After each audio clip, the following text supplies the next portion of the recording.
Hello, good morning students. Nirmal PG college की online classes में एक बार आपका पुनः स्वागत है। Myself Paritosh Sharma. हम प्रीवियस लेक्चर के अंदर बैक्टीरिया के ऊपर डिस्कस कर रहे थे और लास्ट में हमने ये देखा था कि बैक्टीरिया के एक बैक्टीरियल सेल की स्ट्रक्चर के बारे में हम पढ़ रहे थे और बैक्टीरियल सेल की स्ट्रक्चर को पढ़ते हुए हमने क्रोमेटिन मटेरियल के बारे में देखा, मीजोसोम के बारे में देखा और इसके अलावा स्टोरेज ग्रैन्यूल्स के बारे में देखा और फोटोसिंथेटिक जो क्रोमेटोफोर्स पाए जाते हैं उनके बारे में हमने देखा। और लास्ट में जाकर के हमने फर्टिलिटी फैक्टर या प्लाज्मिड्स के बारे में देखा। और आज के लेक्चर में हमारा टॉपिक रहेगा गुणसूत्रों का अभिरंजन या स्टेनिंग टेक्निक्स, जिसके बारे में हम प्रीवियस लेक्चर में भी डिस्कस कर रहे थे कि कैप्सूल की प्रेजेंस के बेसिस पर बैक्टीरिया दो प्रकार के होते हैं, कैप्सुलेटेड और नॉन कैप्सुलेटेड। और इसी कैप्सूल के अंदर पाए जाने वाली प्रॉपर्टीज़ के बेसिस पर बैक्टीरिया स्टेनिंग एजेंट के आधार पर कलराइज्ड और डीकलराइज्ड होते हैं। तो इसी टेक्निक को काम में लेते हुए एक वैज्ञानिक था ग्राम, जिसने बैक्टीरियाओं के दो प्रकार बताए, ग्राम पॉजिटिव और ग्राम नेगेटिव बैक्टीरिया। तो आइए देखते हैं इस लेक्चर के अंदर हम कि स्टेनिंग ऑफ बैक्टीरिया किस प्रकार से की जाती है, जीवाणुओं का अभिरंजन किस प्रकार से किया जाता है। इस तकनीक को सर्वप्रथम जीवाणुओं के अभिरंजन की तकनीक को H.C. ग्राम नामक वैज्ञानिक ने अभिरंजन के आधार पर विभेदित किया। H.C. ग्राम ने, वैज्ञानिक का नाम क्या था? H.C. ग्राम ने जीवाणुओं के अभिरंजन की तकनीक विकसित की, जीवाणुओं के अभिरंजन की तकनीक को विकसित किया। और इसके बारे में, इस विधि में सर्वप्रथम जीवाणुओं को क्रिस्टल वॉयलेट से, सबसे पहले किससे करेंगे हम? H.C. ग्राम ने तो इसको विकसित किया, इस तकनीक को। सबसे पहले हम क्रिस्टल वॉयलेट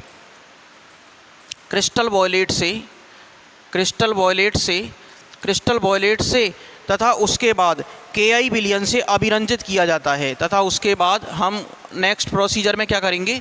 KI सॉल्यूशन से KI विलयन से अभिरंजित किया जाता है। KI विलयन से अभिरंजित किया जाता है, KI विलयन से उनकी स्टेनिंग की जाती है, KI विलयन से उनकी स्टेनिंग की जाती है। ठीक, तो यानी H.C. ग्राम वैज्ञानिक ने क्या किया? सबसे पहले बैक्टीरिया को क्रिस्टल वॉयलेट से और क्रिस्टल वॉयलेट से अभिरंजित करने के बाद KI विलयन से अभिरंजित किया। अब इन्हें एथिल अल्कोहल से ट्रीटेड किया, यानी एथिल अल्कोहल से धो दिया। KI विलयन से स्टेनिंग करने के बाद एथिल अल्कोहल से इनको वॉश कर लिया, एथिल अल्कोहल से इनको वॉश कर लिया। फिर एथिल अल्कोहल से वॉश करने पर इन्होंने देखा कि एथिल अल्कोहल से वॉश करने के बाद कुछ जीवाणु कलर्ड दिखाई देते हैं तथा कुछ कलरलेस हो जाते हैं। यानी हमको दो टाइप के, कलर्ड और कलरलेस, कलर्ड एंड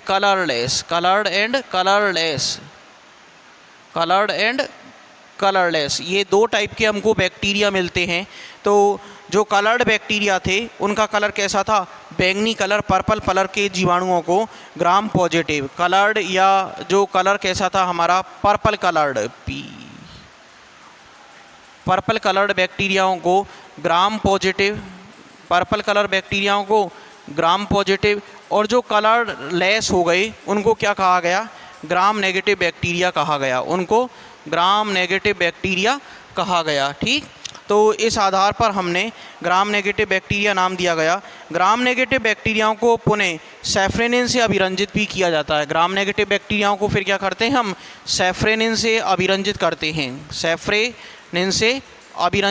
हैं। ओके, तो इस प्रकार जो H.C. ग्राम वैज्ञानिक था उसने बैक्टीरियाओं की स्टेनिंग टेक्निक को डेवलप किया और स्टेनिंग टेक्निक डेवलप करके दो टाइप के बैक्टीरिया ग्राम पॉजिटिव और ग्राम नेगेटिव दो प्रभेद बताए, ग्राम पॉजिटिव और ग्राम नेगेटिव ये दो प्रभेद बताए। फिर इसके बाद अगला टॉपिक आता है हमारा जीवाणुओं के अंदर पोषण, न्यूट्रिशन इन बैक्टीरिया, जीवाणुओं के अंदर पोषण, न्यूट्रिशन इन बैक्टीरिया। ठीक, तो अगला पॉइंट आता है हमारा जीवाणुओं में पोषण nutrition in bacteria, nutrition in bacteria, nutrition in bacteria, ये हमारा नेक्स्ट पॉइंट आता है कि जीवाणुओं में पोषण की विधियाँ किस प्रकार की होती हैं। तो अधिकांश जीवाणु परपोषी प्रकार के होते हैं। अधिकांश जीवाणु कैसे होते हैं? पोषण की दृष्टि से यदि हम जीवाणुओं को देखें तो अधिकांश जीवाणु परपोषी प्रकार के होते हैं, परंतु कुछ जीवाणु स्वपोषी भी होते हैं। अधिकांश जीवाणु कैसे होंगे? मोस्टली जो बैक्टीरिया होते हैं हमारे, मोस्टली बैक्टीरिया कैसे होते हैं? मोस्टली बैक्टीरिया, पहला पॉइंट तो यही आएगा कि मोस्टली बैक्टीरिया कैसे होते हैं? परपोषी होते हैं, यानी कहने का मतलब हेटेरोट्रॉप्स होते हैं, हेटेरोट्रॉप्स होते हैं, ठीक। लेकिन कुछ बैक्टीरिया, ठीक, कुछ बैक्टीरिया, सम बैक्टीरिया, कुछ बैक्टीरिया कैसे होते हैं? कुछ बैक्टीरिया हमारे कैसे होते हैं? कुछ बैक्टीरिया हमारे स्वपोषी भी होते हैं, यानी ऑटोट्रॉप्स भी होते हैं। अब ऑटोट्रॉप्स बैक्टीरिया कौन से होंगे? जो हमने कल देखे थे, ऑटोट्रॉप्स बैक्टीरिया जिनके अंदर फोटोसिंथेसिस की प्रॉपर्टी पाई जाती है, क्रोमेटोफोर्स पाए जाते हैं, फोटोसिंथेसिस का गुण पाया जाता है, ठीक। तो स्वपोषी जीवाणुओं की बात करते हैं सबसे पहले, ऑटोट्रॉप्स बैक्टीरिया। ये बैक्टीरिया अपना भोजन प्रकाश ऊर्जा या रासायनिक ऊर्जा का उपयोग करके बनाते हैं। ये बैक्टीरिया जो होते हैं ये अपना भोजन कैसे बनाते हैं? या तो प्रकाश ऊर्जा, लाइट एनर्जी को काम में लेते हैं, लाइट एनर्जी को काम में लेते हैं, या प्रकाश ऊर्जा के अलावा रासायनिक ऊर्जा, केमिकल एनर्जी को काम में लेते हैं। कैसे काम में लेते हैं? केमिकल एनर्जी को ये काम में लेते हैं, केमिकल एनर्जी को ये काम में लेते हैं, ठीक। प्रकाश ऊर्जा या रासायनिक ऊर्जा का उपयोग करके ये बैक्टीरिया अपना भोजन स्वयं बनाते हैं। फिर इसके बाद हम देखते हैं कि ऊर्जा के आधार पर इन्हें दो भागों में बांटा जा सकता है। On the basis of energy, autotroph bacteria divided into two parts. On the basis of energy, autotrophs bacteria divided into two parts. तो अगला पॉइंट आता है on the basis of energy. On the basis of energy, types of autotrophs are two types, ठीक है ना। Energy के आधार पर ये बैक्टीरिया जो ऑटोट्रॉप्स होते हैं ये दो प्रकार के होते हैं। पहला आता है हमारा प्रकाश संश्लेषी स्वपोषी। कैसा आता है? प्रकाश संश्लेषी स्वपोषी, ठीक। तो इसमें हम पहला पॉइंट देखते हैं, प्रकाश संश्लेषी स्वपोषी, ठीक है ना। प्रकाश संश्लेषी स्वपोषी, प्रकाश संश्लेषी स्वपोषी, प्रकाश संश्लेषी स्वपोषी, ठीक। तो प्रकाश संश्लेषी स्वपोषी के अंदर देखते हैं ये जीवाणु भोजन निर्माण के लिए प्रकाश ऊर्जा का उपयोग करते हैं, लाइट एनर्जी को काम में लेते हैं भोजन बनाने के लिए। इन जीवाणुओं में प्रकाश संश्लेषण अनोक्सी प्रकार का होता है, ठीक है ना। इन जीवाणुओं के अंदर प्रकाश संश्लेषण कैसा होता है? अनोक्सी प्रकार का होता है, एनारोबिक प्रकार का होता है। तो पहली बात तो ये आती है कि ये लाइट एनर्जी को काम में लेते हैं, लाइट एनर्जी को काम में लेते हैं। और दूसरा ये पॉइंट आता है कि ये एनएरोबिक प्रकार के होते हैं, एनएरोबिक प्रकार के होते हैं। इनमें एनारोबिक रेस्पिरेशन देखने को मिलता है, अवायवीय श्वसन देखने को मिलता है। फिर इसके बाद इन जीवाणुओं में प्रकाश संश्लेषण अनोक्सी प्रकार का होता है। यहाँ पर जल का प्रकाशिक अपघटन नहीं होता है, ठीक है ना। इनके अंदर फोटोलाइसिस ऑफ वाटर, ठीक है ना, फोटोलाइसिस ऑफ वाटर एब्सेंट होता है, फोटोलाइसिस ऑफ वाटर की फिनोमेना एब्सेंट होती है। जिस प्रकार हम हायर प्लांट्स के अंदर देखते हैं कि जल के द्वारा, उनके द्वारा अवशोषित किए जाने वाले लाइट के द्वारा हायर प्लांट्स के अंदर अवशोषित किए एब्जॉर्ब वाटर का क्या होता है? फोटोलाइसिस होता है। और जल के प्रकाशिक अपघटन के द्वारा ही ऑक्सीजन विमुक्त होती है, ऑक्सीजन रिलीज होती है। तो ऐसा इनके अंदर हमको देखने को नहीं मिलता है। अतः हाइड्रोजन किसी अन्य स्रोत से, ठीक है ना, हाइड्रोजन किसी अन्य स्रोत से, ठीक है ना। हाइड्रोजन के सोर्स इनके अंदर क्या होंगे? हाइड्रोजन के सोर्स मिलते हैं इनके अंदर जैसे H2S। हाइड्रोजन के सोर्स क्या मिलेंगे? H2S, थायोसल्फेट, आइसोप्रोपाइल, थायोसल्फेट, ठीक है ना, आइसोप्रोपाइल, थायोसल्फेट, आइसोप्रोपाइल एल्कोहल या वसीय अम्लों से प्राप्त करते हैं। आइसोप्रोपाइल एल्कोहल या वसीय अम्लों से ये हाइड्रोजन प्राप्त करते हैं, वसीय अम्लों से ये हाइड्रोजन प्राप्त करते हैं, ठीक है ना। यानी इनके अंदर हाइड्रोजन का सोर्स क्या होगा, हाइड्रोजन का सोर्स होगा या तो H2S होगी, या थायोसल्फेट होंगे, या आइसोप्रोपाइल एल्कोहल होंगे, या बसीय अम्ल होंगे, ठीक है ना। तो हाइड्रोजन दाता के आधार पर भी फिर ये जो प्रकाश संश्लेषी स्वपोषी जीवाणु हैं यानी फोटोसिंथेटिक ऑटोट्रॉप्स हैं, ये भी दो टाइप के हो जाएंगे। इनको हम इंग्लिश में क्या कह सकते हैं, सिंथेटिक ऑटोट्रॉप्स, ठीक, ऑटोट्रॉप्स, TROPS, फोटोसिंथेटिक ऑटोट्रॉप्स। अब ये फोटोसिंथेटिक ऑटोट्रॉप्स जो होते हैं, देखिए इनकी दो तीन बातें तो आप ये समझ लीजिए कि सबसे पहले देखो हम मोस्टली बैक्टीरिया कैसे होते हैं, हेटेरोट्रॉप्स होते हैं, ठीक। अब कुछ बैक्टीरिया कैसे होते हैं, ऑटोट्रॉप्स होते हैं, कुछ बैक्टीरिया कैसे होते हैं, ऑटोट्रॉप्स होते हैं, जो भोजन बनाने के लिए या तो लाइट एनर्जी को काम में लेते हैं, प्रकाश ऊर्जा को, या केमिकल एनर्जी को काम में लेते हैं, रासायनिक ऊर्जा को, ठीक है ना। या तो लाइट एनर्जी को काम में लेंगे या प्रकाश ऊर्जा को, या तो लाइट एनर्जी को या केमिकल एनर्जी को काम में लेंगे।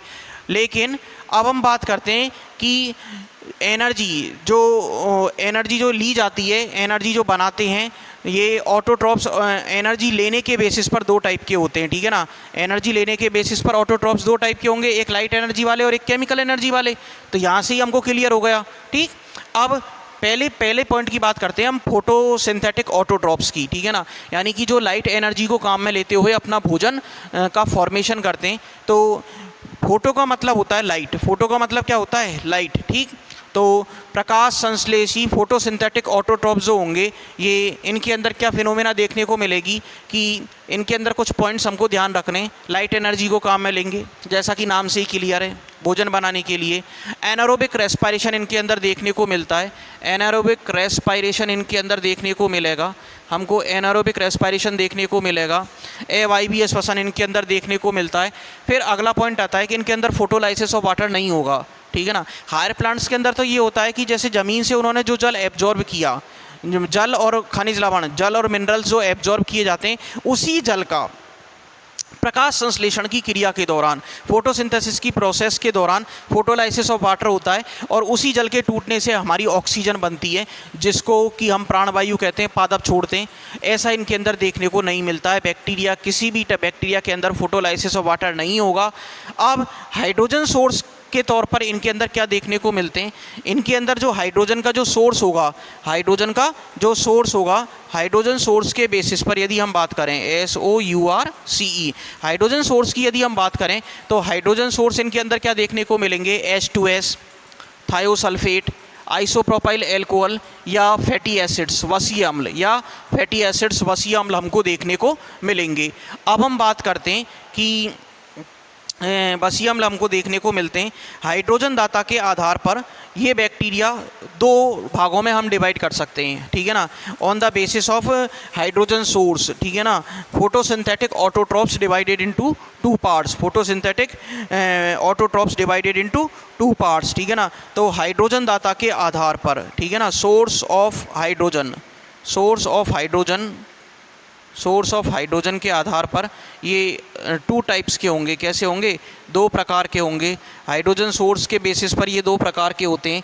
पहला होता है प्रकाश अकार्बनिक पोषी, ठीक है ना, फोटो इनऑर्गेनिक ट्रॉप्स, ठीक है ना, प्रकाश अकार्बनिक पोषी, ठीक है ना। तो पहला प्रकार आता है हमारा प्रकाश अकार्बनिक पोषी, प्रकाश अकार्बनिक पोषी, प्रकाश अकार्बनिक पोषी, ठीक है ना। फोटो इनऑर्गेनिक ट्रॉप्स, प्रकाश अकार्बनिक पोषियों के अंदर हाइड्रोजन दाता कोई इनऑर्गेनिक सब्सटेंस होगा। हाइड्रोजन दाता कौन सा होगा, कोई इनऑर्गेनिक सब्सटेंस होगा, कोई अकार्बनिक पदार्थ होगा, ठीक है ना। हाइड्रोजन दाता कोई अकार्बनिक सल्फर युक्त पदार्थ होता है, ठीक है ना। इनके अंदर क्या होगा, हाइड्रोजन दाता, हाइड्रोजन डोनर कोई अकार्बनिक सल्फर युक्त पदार्थ होता है, इनऑर्गेनिक सल्फर युक्त सब्सटेंस होता है, अकार्बनिक सल्फर युक्त पदार्थ होता है, ठीक है ना, सल्फर युक्त पदार्थ होता है, इनऑर्गेनिक सल्फर कंटेनिंग सब्सटेंस होता है, ठीक।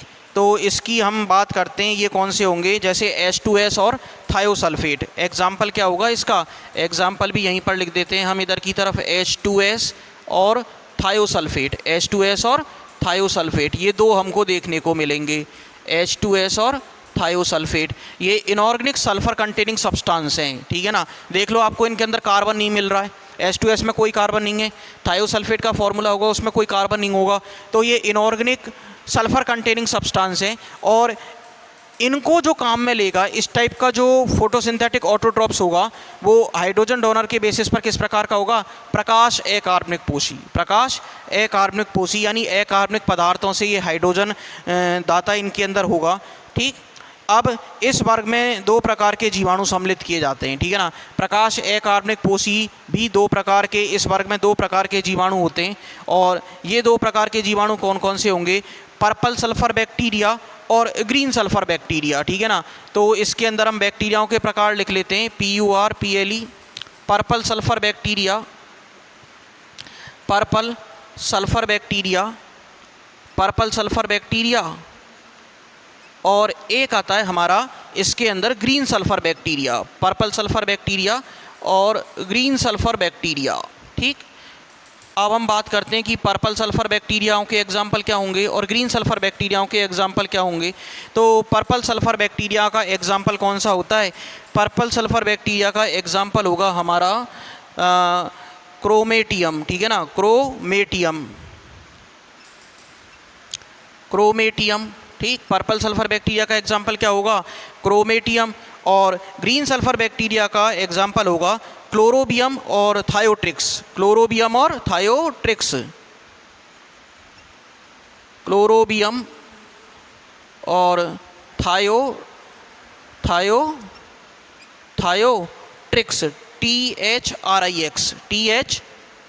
THRIX, क्लोरोबियम और थायोट्रिक्स, ये हमारे प्रकाश अकार्बनिक पोषी आए। अब हाइड्रोजन के सोर्स के बेसिस पर ये दो प्रकार के थे, प्रकाश अकार्बनिक पोषी। अब दूसरा कौन से होंगे, प्रकाश कार्बनिक पोषी, दूसरा टाइप कौन सा होगा हमारा, प्रकाश कार्बनिक पोषी, ठीक। तो दूसरा टाइप लिखते हैं हम, इसको एक बार रब कर देते हैं,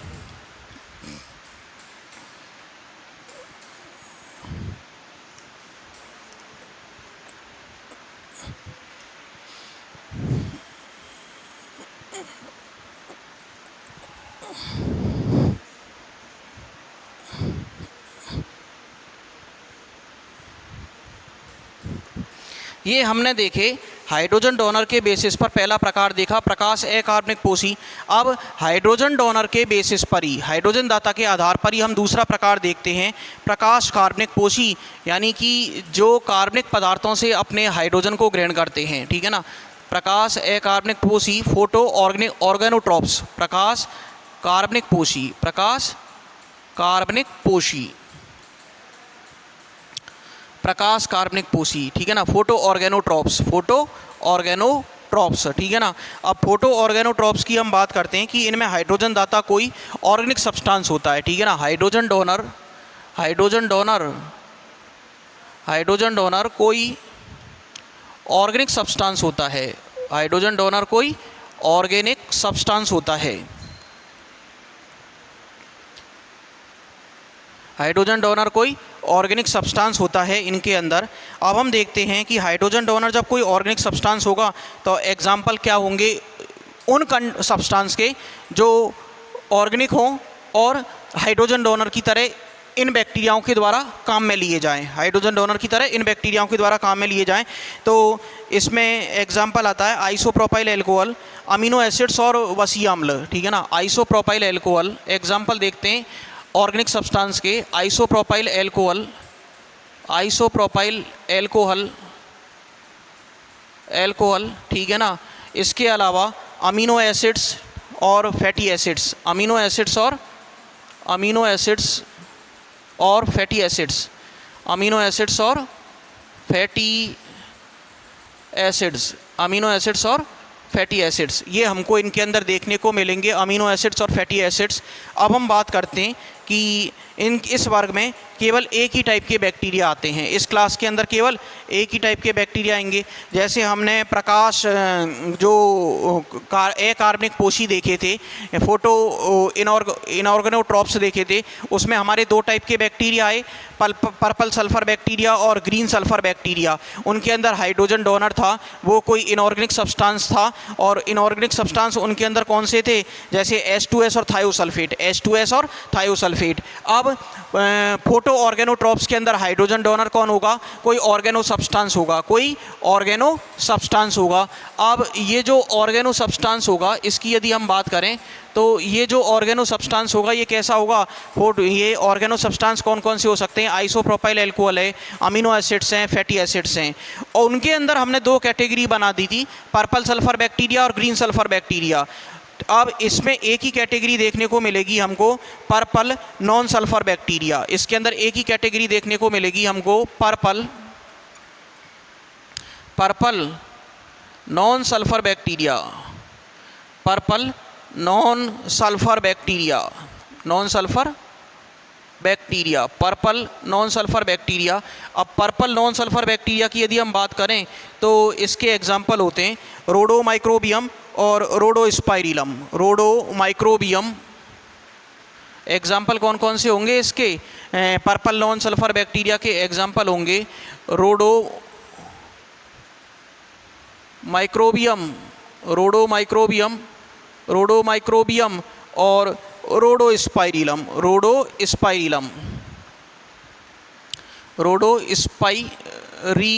ठीक है ना, रोडोमाइक्रोबियम और रोडोस्पाइरिलम। अब हम बात करते हैं कि हमारे ये प्रकाश जो संश्लेषी बैक्टीरिया थे, फोटोसिंथेटिक जो बैक्टीरिया थे, ये टाइप हमारा कंप्लीट हो गया। अब दूसरा आता है हमारा जो केमिकल एनर्जी को यूज़ में लेते हैं। दूसरा टाइप कौन सा आएगा हमारा, जो केमिकल एनर्जी को यूज़ में लेते थे, यानी कीमोसिंथेटिक बैक्टीरिया। दूसरा टाइप आता है हमारा कीमोसिंथेटिक बैक्टीरिया। तो दूसरा टाइप हमने उसको ए डाला था, फोटोसिंथेटिक बैक्टीरिया को इसको बी से डिनोट करते हैं। और दूसरा टाइप आता है हमारा रसायन संश्लेषी जीवाणु, जो भोजन बनाने के लिए केमिकल एनर्जी को उपयोग में लेते हैं। रसायन संश्लेषी जीवाणु जो भोजन बनाने के लिए केमिकल एनर्जी को उपयोग में लेते हैं। और किसको हम इंग्लिश में कहेंगे, कीमो का मतलब क्या होता है, रसायन। कीमो का मतलब क्या होता है, रसायन। कीमोसिंथेटिक बैक्टीरिया, संश्लेषी का मतलब सिंथेटिक, कीमोसिंथेटिक बैक्टीरिया। तो कीमोसिंथेटिक बैक्टीरिया की हम बात करते हैं कि ये बैक्टीरिया भोजन बनाने के लिए रासायनिक ऊर्जा को उपयोग में लेते हैं। भोजन बनाने के लिए ये अप्रकाश संश्लेषी स्वपोषी होते हैं, अप्रकाश संश्लेषी स्वपोषी होते हैं, ठीक है ना। यानी अप्रकाश का मतलब नॉन फोटो, ठीक है ना, यानी प्रकाश को काम में नहीं लेंगे, ठीक है ना, बल्कि ये किसको काम में लेंगे, रासायनिक ऊर्जा को काम में लेंगे। अप्रकाश संश्लेषी स्वपोषी होते हैं, अर्थात इनमें प्रकाश संश्लेषी वर्णक अनुपस्थित होते हैं। इनके अंदर क्या होंगे, प्रकाश संश्लेषी वर्णक अनुपस्थित होंगे। जो हमने पहला टाइप देखा था हमारा प्रकाश अकार्बनिक पोषी और प्रकाश कार्बनिक पोषी, इनके अंदर तो फोटोसिंथेटिक बैक्टीरिया उपस्थित होंगे, जैसे रोडोमाइक्रोबियम है, रोडोस्पाइरिलम है, क्लोरोमेटियम है, क्लोरोबियम है और थायोट्रिक्स है। इनके अंदर तो क्रोमेटोफोर्स प्रेजेंट होंगे, प्रकाश संश्लेषी संरचनाएं इनके कोशिका द्रव्य में उपस्थित होंगी। लेकिन जो रसायन संश्लेषी कीमोसिंथेटिक बैक्टीरिया हैं, इनमें प्रकाश संश्लेषी संरचनाएं अनुपस्थित होंगी, यानी कहने का मतलब क्रोमेटोफोर जो वर्णक हैं वो अनुपस्थित होंगे, ठीक। ये अप्रकाश संश्लेषी स्वपोषी होते हैं, नॉन फोटोसिंथेटिक ऑटोट्रॉप्स होते हैं। इनके अंदर प्रकाश संश्लेषी वर्णक फोटोसिंथेटिक पिगमेंट्स एब्सेंट होते हैं, ठीक। पहला पॉइंट तो यही आता है कि इनके अंदर फोटोसिंथेटिक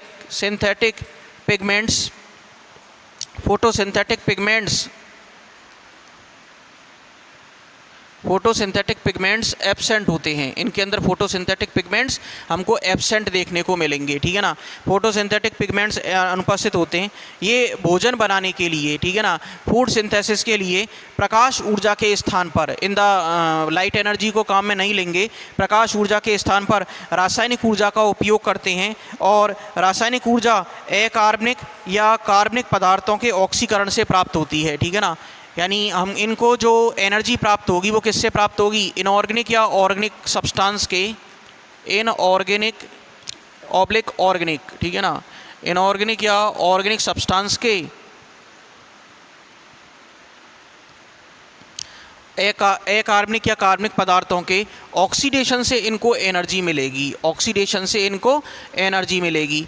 ये हमारा कंसेप्ट क्लियर होना चाहिए कि जो कीमोसिंथेटिक बैक्टीरिया होंगे ये अप्रकाश संश्लेषी स्वयंपोषी होते हैं, अप्रकाश संश्लेषी स्वयंपोषी होते हैं, ठीक। और इसके अलावा अप्रकाश संश्लेषी स्वयंपोषी होते हैं, इनके अंदर फोटोसिंथेटिक पिगमेंट्स का मतलब क्रोमेटोफोर, ठीक है ना, क्रोमेटोफोर यहीं पे लिख देते हैं,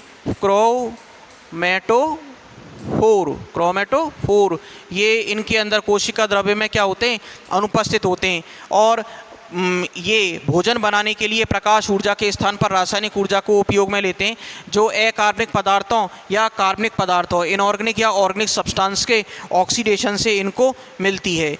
अब हम देखते हैं कि जो ऑक्सीकृत होने वाले पदार्थ होते हैं, यानी ऑक्सीडाइजिंग जो सब्सटेंस हैं, अब कौन कौन से होंगे ऑक्सीडाइजिंग सब्सटेंस, या तो इनऑर्गेनिक या ऑर्गेनिक, यानी ऑक्सीकृत होने वाले पदार्थों के बेसिस पर, ऑक्सीकृत होने वाले सब्सटेंस के बेसिस पर ये बैक्टीरिया भी दो प्रकार के होते हैं, ये बैक्टीरिया भी दो प्रकार के होंगे। और उनके टाइप होंगे रासायनिक अकार्बनिक पोषी यानी कीमो इनऑर्गेनोट्रॉप्स और रासायनिक कार्बनिक पोषी कीमो ऑर्गेनोट्रॉप्स। तो आज हम अपने लेक्चर को यहीं पर ड्रॉप कर रहे हैं और नेक्स्ट लेक्चर के अंदर हम रसायन संश्लेषी जीवाणुओं को एक बार पुनः स्टार्ट करेंगे, रसायन संश्लेषी जीवाणुओं को हम पुनः स्टार्ट करेंगे नेक्स्ट लेक्चर के अंदर, क्योंकि ये काफ़ी लंबा टॉपिक है।